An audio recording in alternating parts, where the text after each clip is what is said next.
Hi, it's Mark from Remarkable Speaking. I'm here with Iyad Salloum. He's the clinical director at Insync Physio in North Burnaby. And we're going to talk about something fairly common, something I have just learned that I thought I had, but I didn't have. Carpal tunnel syndrome. How you doing, Iyad? Good. How you doing, Mark? Good. So what is it? What is this thing, carpal tunnel? Yeah, that's a good question. Probably a good place to start. So most people with carpal tunnel syndrome, or people who have been told or think they have carpal tunnel syndrome, will present with symptoms along their hand. Tends to be a little more kind of towards the above the wrist, and it'll affect usually the palm area towards the thumb side. So usually they'll tell you these three fingers tend to go a little fuzzy or numb on occasion, and it'll present for different reasons. So people tend to have like different jobs maybe that involve a lot of wrist work and repetitive work, and they can present that way. We see it in the pregnant population actually, just because of the overall swelling that happens in the body. So if you have a bit of swelling at the wrist, for example, you could have that. And there are potential also trauma, if you have an impact on that area where it affects the nerve that passes through the carpal tunnel, you can also get that. What it is it tends to affect the nerve structures most of the time. You have a thing called the transverse carpal ligament that goes right through here. And it's really like not stretchy. So the tissue tends to be very strong, and you need it to be strong and rigid. And right under there, you have your finger tendons that help you do all kinds of stuff with your hand. And then also you have your blood supply and your nerve. And that nerve kind of feeds this fleshy part in your thumb that helps you control your thumb. So if somebody's had carpal tunnel for a while, usually we'll see a bit of wasting here if it's been a long time and it's gotten progressively worse. So that's one way we can kind of figure that out if it's been a while.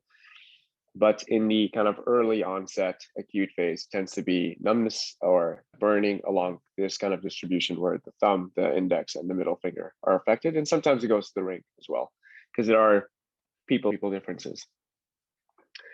Now, what it isn't sometimes where people really confuse it, and this is kind of, I guess, to go back to your point, is they say, oh, I have it on the backside of my hand. That doesn't tend to be carpal tunnel, doesn't really go there. We tend to look at something else because there are other tissue and nerves that can get affected. Or sometimes they'll tell you, yeah, it starts at the elbow and it goes all the way down, where we're starting to probably suspect that there's something else, even though it feels exactly like carpal tunnel, which is like, oh, my hand eventually goes numb. But if it's not a little more restricted to the hand and the assessment will be like only positive on the hand assessment, I would tend to look elsewhere and try to see if there's another area where that nerve is getting sensitized and then giving the people symptoms in their heads. So we've talked about the shoulder being a really complex joint, but the wrist is probably right up there with being, in terms of all the bones that even just in the wrist itself, let alone in your hand, etc. So there's a lot of stuff trying to glue that all together. Yeah, absolutely. So we have 8 bones just in the wrist alone. They're very small, called the carpals. And then we have our metacarpals, which are kind of these bones here. And then we have the phalanges, which are the fingers. So yeah, there's layers of muscle. So we have multiple layers. And that kind of layering system is kind of good to know if you're trying to think of treatment and also trying to think of the movements that the person needs to be able to do with their hand and wrist. So yeah, it is complicated, but it also doesn't need to be as far as treatment goes. We will usually try to simplify it as much as possible. And we need to make sure that the person's able to move safely and normally as possible through that hand and wrist complex. Yeah, you're right in that sense, but we don't complicate it. You don't need to be, as a patient wants to seek treatment, you don't need to be an expert on how the wrist biomechanics move to actually get better. So when we're talking about causes, is it generally, or can we almost infer that it's almost always an overuse injury that causes metacarpal tunnel syndrome? I think so. For carpal tunnel syndrome, there are overuse based stuff. There are other things too. So I'd say there's different subsets. So there's the kind of, let's call it the more mechanical irritation group, where it would tend to be from overuse or impact or prolonged positioning in certain areas. You have other causes, other things that could just sensitize your nerves. So we're talking about just if you have overall swelling in your body, usually we see this in the pregnancy, especially after second, third trimester, times we'll see that. It doesn't mean it's going to affect everybody, but if it does happen, not to be too alarmed, because we could do some treatment for that. And then obviously there are some conditions that will predispose you to having more nerve related issues. So think about like if you have somebody with diabetes, with a diabetic neuropathy, they might present with these symptoms, and they tend to start at the fingertips and work their way up, and it affects the hands and feet primarily, but that's more of a systemic issue. So yeah, I think if we simplify it and say it's just overuse, I think that's also being a little unfair, because sometimes you get people coming in, they're like, I did nothing, I work, like I'm on the phone all day, or I'm on this and I'm on that. So this is where it's kind of useful for us to get a good detailed history on how it started, when they started noticing it, and also the pain patterns, because some people will just tell you, I get it at night. I don't get it any other time except at night.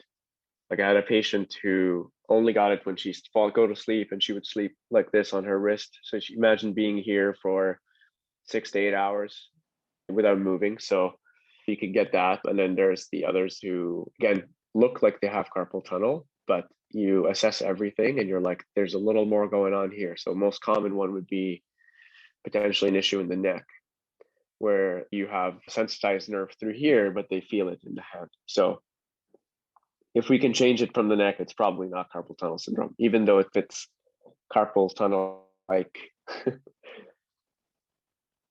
So just a point of Yeah. interest, the carpal tunnel really is that ligament around your wrist? So there's a cavity under that ligament is the canal, but once you cover it with a ligament, it's called the tunnel, and you have the structures through it. So that's what it's referring to. And usually people will tell you, yeah, whenever I put any pressure here, I start to get symptoms.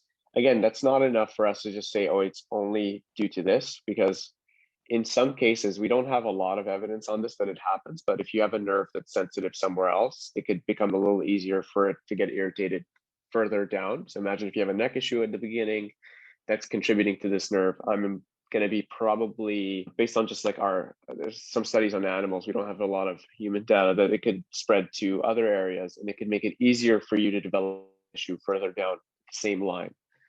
But usually what we do with somebody like that is we will tend to treat both areas together, instead of just saying, oh, we're only going to do the wrist, we'll splint your wrist and we'll do all kinds of mobilizations to that and tendon sliding exercises and stuff. No, we'll tend to treat neck, shoulder, and wrist at the same time. So diagnosis is fairly critical, like always.